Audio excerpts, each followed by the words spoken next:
All right, we're going to be doing the Asia CrossFit Championship Qualifier number 3. It looks pretty darn nasty, I'm not going to lie. That's why we're kind of doing it. It looks just straight disgusting. It'll probably get my anaerobic for the week, 20-minute time cap. We've got 5 rounds of 100 double unders and 30 burpee box jump overs at 24 inches. That's it. How simple is that? Literally doing 500 dubs and the Karen equivalent of burpee box jump overs. Just prepare to fall apart. So look at this workout. My first thought before going into it and actually doing it is you gotta stay slow and controlled. I mean, you might feel great in the first round, maybe in the first 2 rounds, and you might hammer those burpee box jump overs, but you really gotta kind of stay conservative and stay just clear, concise, slow, and don't stop is kind of the goal. So I think burpee box jump overs to me are in the same family as GHD setups in the aspect that if you stop at some point, if you decide, okay, I'm gonna stop and rest for a couple seconds, it makes it even worse. You might as well just keep going and keep knocking them out, finish it, and then rest before you start the next movement, or rest in between movements, rest in something else.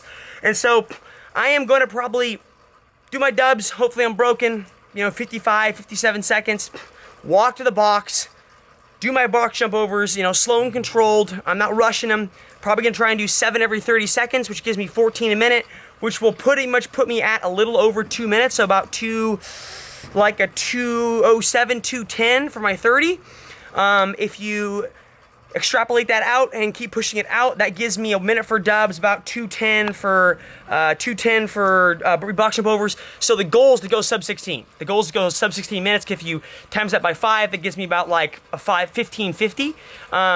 I think you're gonna lose some of that time in the 3rd and 4th round, but I think your fastest round is gonna be your 5th round, or at least it should be, because you're gonna get there and think, okay, I've only got 30 burpee box jump overs. I can hammer these.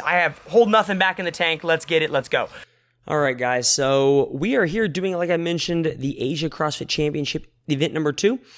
I'm going to be showing you all, I'm going to be cutting the workout down a little bit. I mean, this is, of course, like a 16 to 20-minute workout, and so no one wants to sit here and watch 16, 20 minutes of me doing boring double unders and boring box jump overs. So we're going to be cutting it around like that. If you notice that, I jumped the clip a little bit forward, but I'll be including all my splits for all the double unders and burpee box jump overs. And then at the same time, I'm actually going to show, to be honest, I'm going to show my first round of burpee box jump overs, just so you get an idea of what that looks like. But it'll be the only round I'll be showing all 30 burpee box jump overs, just so you can kind of see. Actually, I think I showed the last round a little bit too. So the first round and most of the last round, but overall I'm going to show about 6 to 7 burpee box jump overs every round, but I'm going to include all my splits because, to be honest, no one wants to watch it. But the purpose of me showing round number 1 is so you guys get an idea of the cycle speeds you're going to see throughout. Now, I am going to admit that my first round is going to be a bit faster than my 2nd round, 3rd round, and 4th round. It's going to be my second fastest round, and I'll detail that as we get through it. But I think it's important to note that it's going to be a little bit faster only because you're not having to transition, right? So when the clock starts, you grab your double under and you're going.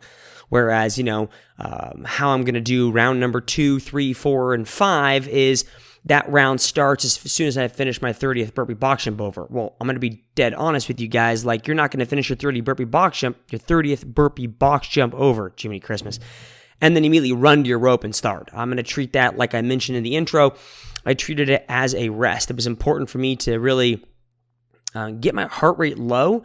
I felt that if I decided to blow out and turn and burn, I was going to turn and burn into the box. And so I decided to keep that movement between as a rest. So from the burpee box jump over to the double under, and then vice versa from the double under to the burpee box jump over.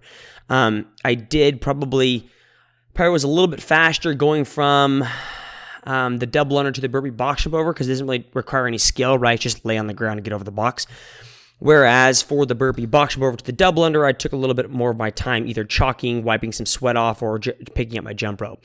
So first round is a 250. As soon as I looked at the clock and I saw 250, if you noticed me peeking at the clock, I knew that was way too stinking fast and I'm going to need to slow it down a little bit. That was just not a great decision overall to do that. All right, so we're finishing up our 2nd round of double unders here. There we go, finished. Or actually, nope. There, now we're finished. At 354. And so the goal here for this workout, and if you're going to do this workout, the goal isn't to see how fast you can go in the beginning, it's to see how long you can hold on. So you're going to kind of notice that my burpee speed pretty much stays the same. So I'm making a jump cut here, but I'm jumping from the beginning of my burpees to the last part of my burpees. And you can tell they look the same. And I'm going to promise you, in between there, I wasn't stopping at rep 10 or stopping at rep 15 and slowing down. Now, are these fast burpees over the box? Absolutely not. In no way. But are they consistent? That's the point of the workout, right? If this workout was 2 rounds for time of 100 dubs and 30 burpee box jumpers, then yeah, you'd send it a little more. But in terms of this workout, you're not supposed to send it. You got to kind of be a little bit conservative here.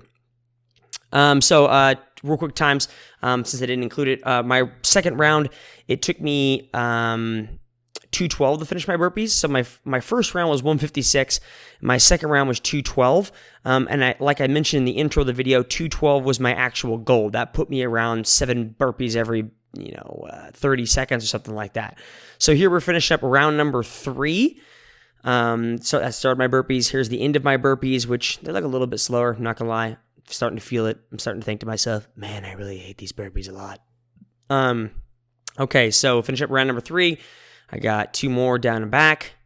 So I'm finishing at a solid pace. I wanted to finish it before 9:36, which I was able to do in this third round, 9:25, though I was sweating so much I decided to wipe my face off, which takes some time. My third round of 30 burpees took me 2:18, so it was slower than a 2:12. So I looking at that, I knew, okay, here I am starting my dubs, and it's 9:40. I'm supposed to have started them 4 seconds ago. So I'm thinking to myself, okay, I'm falling behind. I'm going to need to pick it up. Now, my fourth round, I believe my third round was my slowest round. My fourth round was pretty close. So my 2 slowest rounds are round number 3 and round number 4. Round number 4 actually had the slowest double unders. I think it took me 1 minute and 5 seconds. I don't want to talk about it, how many times I broke those dubs. And so, all right, so here's my fourth round. I'm feeling pretty good. I'm like, okay, I only have 2 more rounds of this left. Actually, I believe my burpee box jump overs for my fourth round took me 212. So, like I mentioned, I was shooting for a 212. My first round was a 156. My second round was a 212. My third round, I fell off at a 218, and I believe I did that because I broke and rested for like 5 seconds, which is what I said not to do in the intro. And then burpee box jump overs for my fourth round took me exactly 212. Now I know, looking at the clock, that right now I fell behind. Like I'm completely behind right now, and I'm gonna need to pick up. And I know that, but I'm taking my solid sweet time because I know, hey, I'm gonna hit these dubs unbroken. That's the goal. Or I'm gonna get these dubs as unbroken as I possibly can for this 5th round. But then when it comes down to it, this 5th round of burpees is gonna be the time when you got to start working. Like you're gonna need to put that jump rope down. I'm going to take my time a little bit because I know that it's just going to hurt. Like this is going to hurt really bad. And now I'm going to pick up the burpee speed, and you're going to see a little bit of difference here between round 1 and round 5. Because now I'm not really laying on the ground as much to catch my breath. I'm just hitting that ground and I'm going. I'm acting like that ground's a little bit of lava, for instance. I did do a jump cut, but I'm sorry about that. But I did actually break my burpees on my 5th round. Here you see it. So I actually did 20, okay, and I broke. Because I hammered that 20, that same speed throughout. I didn't slow down, and I felt like I was going to clip the box, fall over, and hurt myself. So I decided to stop at 20, and then I was able to keep that same speed for the final 10, which was the goal, right? So the goal's you can save a lot of time on these burpees if you just keep the cycle speed. I mean, if you can keep this cycle speed throughout the whole workout, then you're going to absolutely crush the whole workout. There's no way no one's going to get close to your score. But the problem is I can't keep this throughout the full workout. There's just absolutely no way that's going to stinking happen.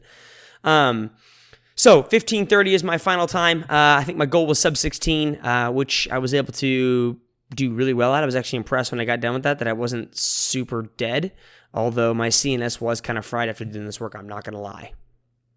Well, there's a lot of burpees.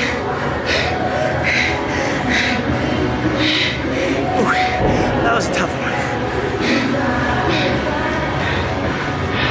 All right, so you might be asking yourself, okay, so how should I approach this workout, Jacob? To see how you do it, how should I do it? And that's a great question. So I think you need to know yourself, like I've talked about in different videos. I know burpee speed for me. I know what I'm capable of keeping, and I know what I can keep for a sustained period.